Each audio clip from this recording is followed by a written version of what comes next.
दोस्तों अगर आपने भी सीपीयू एसआई का जो 2024 का जो यहाँ पर फॉर्म आया है इसके लिए आवेदन वगैरह कर दिया और फॉर्म को सबमिट भी कर दिया है, और फॉर्म को सबमिट करने के बाद आपको पता चला कि भैया आपके फॉर्म में हो गई है कोई मिस्टेक जिसको आपको करेक्शन करना जरूरी है। तो आज की इस वीडियो में यहाँ पर आपको करेक्शन की प्रोसेस पता चलने वाली है, किस तरीके से आपको यहाँ पर करेक्शन करना है, क्या क्या चीजें आप यहाँ पर करेक्शन वगैरह कर सकते हैं, क्या डेट रहने वाली है करेक्शन की, और साथ में कितनी क्या फीस कटने वाली है। यानी कि करेक्शन से रिलेटेड पूरी जानकारी आपको इस वीडियो में मिलने वाली है, तो वीडियो शुरू से लेकर आखिरी तक पूरा देखिएगा। और दोस्तों चैनल पर अगर पहली बार है फटाफट कर लीजिए चैनल को सब्सक्राइब, ताकि फ्यूचर में भी आपको ऐसी जॉब्स और वैकेंसी से रिलेटेड जानकारी अपडेट्स वगैरह मिलती रहे। जैसे कि दोस्तों आपको यहाँ पर नजर आ रहा है, मैंने इसका ऑफिशियल नोटिफिकेशन ओपन कर लिया है, जहां पर आपको करेक्शन से रिलेटेड काफी कुछ जानकारियां वगैरह मिल जाएंगी, जो कि आपको इस वीडियो में भी पता चलने वाली है। मैं आपको डिटेल में बताता हूं। तो जब आप इसके फर्स्ट पेज पर ये देखेंगे, यहाँ पर कुछ करेक्शन की डेट वगैरह मेंशन कर रखी है। वैसे तो पूरी सभी डेटें यहाँ पर मेंशन कर रखी है, लेकिन यहाँ पर करेक्शन की विंडो के लिए भी डेट दे रखी है। भैया करेक्शन की विंडो कब से कब आपको मिलने वाली है, तो यहाँ पर दे रखा है भैया 30 मार्च 2024 से लेकर 31 मार्च 2024 तक आप अपने फॉर्म में करेक्शन कर सकते हैं। और 31 मार्च को भी रात को 11 बजे के बाद आप करेक्शन नहीं कर पाएंगे, रात को 11 बजे से पहले पहले आप अपने फॉर्म में करेक्शन कर सकते हैं 31 मार्च को।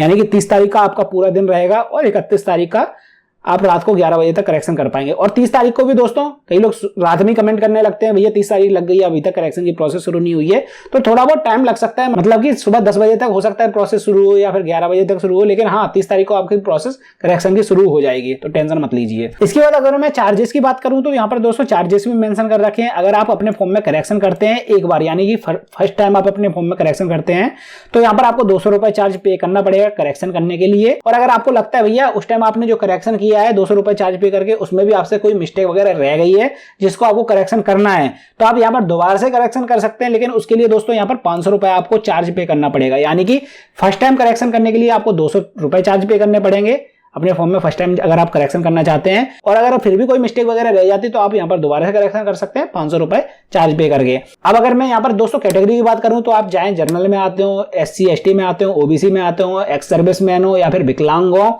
या फिर फीमेल कैंडिडेट हो, फार्म भरने के चार्जेस अलग अलग थे, लेकिन करेक्शन के लिए सभी को फिक्स चार्जेस यहाँ पर पे करने पड़ेंगे। यानी कि 200 रुपए और 500 रुपए ये फिक्स है, चाहे किसी भी कैटेगरी में या फिर कोई भी कैंडिडेट आप बने रहें, ये तो आपको चार्जेस पे करने पड़ेंगे अगर आपको अपने फॉर्म में करेक्शन वगैरह करना है। तो चार्जेस की पेमेंट दोस्तों आप यहाँ पर भीम UPI नेट बैंकिंग वगैरह वो किसी से भी माध्यम से कर सकते हैं, क्रेडिट कार्ड डेबिट कार्ड से भी कर सकते हैं। वैसे आप UPI की मदद से आप आराम से कर सकते हैं, लेकिन UPI से अगर आप पेमेंट करते हैं तो दोस्तों कई बार फीस यहाँ पर पेंडिंग में चली जाती है। तो इसके लिए क्या करना है दोस्तों, आपको अगर मोबाइल से फॉर्म को फिल कर रहे हैं, जैसे आपने मोबाइल से पेमेंट करी है, तो आपको सेम मोबाइल से पेमेंट नहीं करनी है, आपको मोबाइल में QR कोड वगैरह ओपन कर लेना है, जिससे आप फॉर्म को करेक्शन वगैरह कर रहे हैं वहां पर QR कोड का ऑप्शन आता है, QR कोड ओपन कर लेना है और दूसरे मोबाइल से आपको स्कैन करना है, ताकि ये वाला पेज हटे ना, ये ऑटोमेटिकली रिडायरेक्ट हो जाएगा। जैसे आपकी यहाँ पर पेमेंट इस वाले मोबाइल में पेमेंट सक्सेसफुल होगी, तो ये वाला पेज ऑटोमेटिकली रिडायरेक्ट हो जाएगा, ताकि आप जो यहाँ पर फॉर्म के लिए करेक्शन वगैरह करने की कोशिश कर रहे हैं वो आपकी पेमेंट पेंडिंग में ना जाए और आपके फॉर्म में करेक्शन जल्दी हो जाए। नहीं तो पता चले फीस भी आपकी चली गई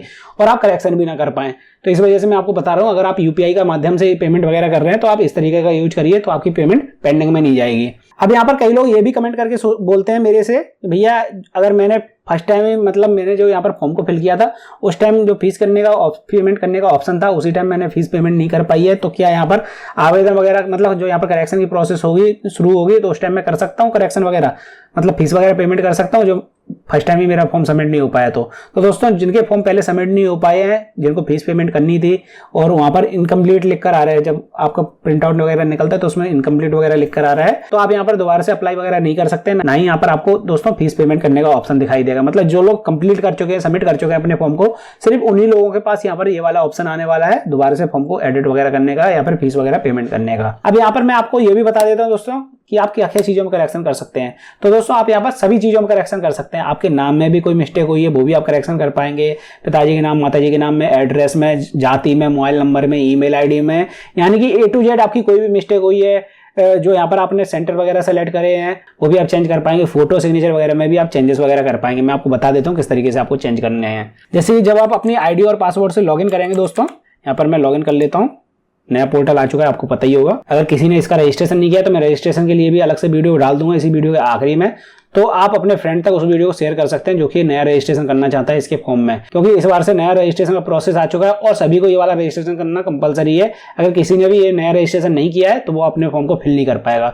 तो अगर आप मोबाइल से भी रजिस्ट्रेशन वगैरह करना चाहते हैं तो उस वाली वीडियो को देखकर कर पाएंगे, जो मैं इस वीडियो के आखिरी में लगा दूंगा। अब यहाँ पर आने के बाद दोस्तों आपको एक लाइव एग्जामिनेशन वाला ऑप्शन दिखाई देगा, जिसमें जो भी फॉर्म चल रहे होंगे वो आपको दिखाई देंगे। इसके बाद माई एप्लीकेशन, यानी कि कौन कौन से आपने फॉर्म को फिल कर दिए हैं और वो पेंडिंग में चल रहे हैं, तो यहाँ पर आपको दिखाई देंगे, या फिर कंप्लीट भी हो चुके होंगे वो भी आपको यहाँ पर दिखाई देंगे। अब बात करता हूँ करेक्शन की, तो अभी यहाँ पर करेक्शन के लिए कोई ऑप्शन दिखाई नहीं दे रहा है, लेकिन जैसे ही यहाँ पर करेक्शन की डेट दे रखी है 30/3/2024, उस तारीख को आपको यहाँ पर करेक्शन का ऑप्शन देखने के लिए मिल जाता है, जहाँ पर आप क्लिक करके करेक्शन का अपने फॉर्म में कर सकते हैं।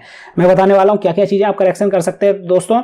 उस वाले ऑप्शन पर जब आप क्लिक करेंगे तो उसके बाद दोस्तों आपको एजुकेशन डिटेल्स में जो भी आपने डिटेल फिल करी थी फॉर्म को फिल करते टाइम, वो सभी चीजें आप चेंज कर पाएंगे। इसके बाद जो आपने एक्स सर्विसमैन की डिटेल वगैरह फिल करी थी, अगर आपने वहां पर गलती से नहीं कर दिया है तो आप उनको करेक्शन कर सकते हैं। इसके बाद दोस्तों आपने जो भी एग्जाम सेंटर वगैरह सेलेक्ट करे थे, प्रेफरेंस 1 2 3 या फिर कोई भी दूसरे ऑप्शन एनसीसी वगैरह के सेलेक्ट करे थे, उसमें भी आपसे कोई मिस्टेक वगैरह हो गई तो उनको आप करेक्शन कर सकते हैं। इसके बाद फोटो सिग्नेचर वगैरह अगर आपने गलती कर दी है उसमें तो वो भी आप करेक्शन कर पाएंगे। मतलब ज्यादातर सभी चीजों में आप करेक्शन कर सकते हैं। सिर्फ पर्सनल डिटेल्स में आप यहाँ पर करेक्शन वगैरह नहीं कर पाएंगे, उसका करेक्शन करने का तरीका थोड़ा सा अलग है, वो भी मैं आपको बता देता हूँ। अब दोस्तों मैं आपको बताने वाला था रजिस्ट्रेशन में किस तरीके से आपको करेक्शन करना है। तो यहाँ पर आपको एडिट रजिस्ट्रेशन डिटेल वाला ऑप्शन देखने के लिए मिल जाएगा शुरुआत में, इस पर आपको क्लिक कर देना है। इसके बाद जो भी डिटेल में आपकी मिस्टेक है, जैसे कि आपके आधार कार्ड नंबर में कोई मिस्टेक है, आपके नाम में, पिताजी के नाम में, माताजी के नाम में, आपके जेंडर में, डेट ऑफ बर्थ में, और आपके 10th के रोल नंबर में, या फिर 10th के जो भी आपने यहाँ पर बोर्ड सेलेक्ट किया उसमें कोई मिस्टेक है, पासिंग ईयर में मिस्टेक है, या फिर ग्रेजुएशन वगैरह जो आपने हाईएस्ट क्वालिफिकेशन सेलेक्ट करी है उसमें कोई मिस्टेक है, आपके मोबाइल नंबर, ईमेल आईडी वगैरह में कोई मिस्टेक है, तो वो चीजें आप यहाँ पर करेक्शन कर सकते हैं इस वाले ऑप्शन पर आकर। साथ में एडिशनल डिटेल में जैसे कि आपका एड्रेस हुआ, नेशनलिटी वगैरह हुई, उसमें आपसे कोई मिस्टेक वगैरह हुई है तो वो भी आप यहाँ पर नेक्स्ट स्टेप पर जाकर करेक्शन कर सकते हैं। सेव एंड नेक्स्ट कर देना है आपको, इसके बाद नेक्स्ट स्टेप पर। लेकिन हाँ, इस वाले ऑप्शन पर क्लिक करने से पहले आपको यहाँ पर ओटीपी दोबारा से भेजनी पड़ेगी, और यहाँ पर ओटीपी डालने का ऑप्शन आपको देखने के लिए मिल जाता है। इन दोनों चीज़ों को आपको वेरीफाई करने के बाद आपको सेव एंड नेक्स्ट करना है। अगर आपको फर्स्ट पेज पे भी कोई करेक्शन नहीं करना है तो भी आपको ये दोनों ऑप्शन यूज करने पड़ेंगे। ओटीपी वगैरह डालने के बाद ही आप यहाँ पर सेव एंड नेक्स्ट करके दूसरे ऑप्शन पर बढ़ सकते हैं। अब कई लोग ये बोलेंगे भैया मेरे तो नाम में मिस्टेक है, तो क्या मुझे फीस कटवाना जरूरी नहीं है? क्योंकि फीस तो तभी कटेगी जब आप नाम के अलावा दूसरी चीजों में करेक्शन वगैरह करना चाह रहे हो। तो दोस्तों सबसे पहले तो आपको यहाँ पर अपना अगर आपके नाम में वगैरह में कोई मिस्टेक है या फिर इनमें से कोई डिटेल में मिस्टेक है तो सबसे पहले तो आपको रजिस्ट्रेशन में करेक्शन कर लेना है। इसके बाद आपको फीस कटवानी है, उसके बाद आपका फॉर्म खुलकर आया है, वहां पर आपको सभी चीजें चेक कर लेनी है। वैसे तो ऑटोमेटिकली चेंज होकर आ जाएंगी, जो भी आपने यहाँ पर रजिस्ट्रेशन मिस्टेक करी है वो सभी चीजें ऑटोमेटिकली वहां पर चेंज होकर आ जाएंगी। और उसके बाद आपको फिर भी कोई चेंजेस वगैरह करने हैं रजिस्ट्रेशन में तो आप उनको करेक्शन वगैरह करके सेव कर सकते हैं और सबमिट कर सकते हैं। अगर चेंज नहीं करने हैं तो सिंपली आपको पेमेंट वगैरह करने के बाद पूरा फॉर्म खुलकर आ जाए, उसको अच्छे से चेक कर लेना और सबमिट कर देना। लेकिन दोस्तों फीस तो आपको कटवानी पड़ेगी। अगर आप रजिस्ट्रेशन में भी एडिट वगैरह करना चाहते हैं तो भी आपको फीस वगैरह कटवानी पड़ेगी। तो दोस्तों यही जानकारी थी इसके फॉर्म में करेक्शन से रिलेटेड। अगर आपको फिर भी कोई प्रॉब्लम या समस्या आ रही है तो आप मुझसे कमेंट सेक्शन में पूछ सकते हैं, कोशिश करूंगा आपके कमेंट्स और मैसेज का रिप्लाई करने की। और हाँ दोस्तों, जैसे ही मैंने आपको बताया था, अगर आपको इसके फॉर्म में फोटो सिग्नेचर वगैरह अपलोड करने में प्रॉब्लम आ रही है तो आप ऊपर वाली वीडियो देख सकते हैं, यहाँ पर मैंने डिटेल में बता रखा है किस तरीके से आपको यहाँ पर लाइव इमेज कैप्चर करनी है, कैसे यहाँ पर सिग्नेचर वगैरह का डायमेंशन सेट करने के बाद आपको मोबाइल से भी इसको अपलोड कर सकते हैं, आपको कोई प्रॉब्लम वगैरह नहीं आएगी। और अगर आपका ऐसा कोई फ्रेंड है जो कि इसका रजिस्ट्रेशन अभी नहीं कर पाया है तो दोस्तों आप नीचे वाली वीडियो तक शेयर करके पहुंचा सकते हैं ताकि वो भी अपना रजिस्ट्रेशन मोबाइल वगैरह से कर ले।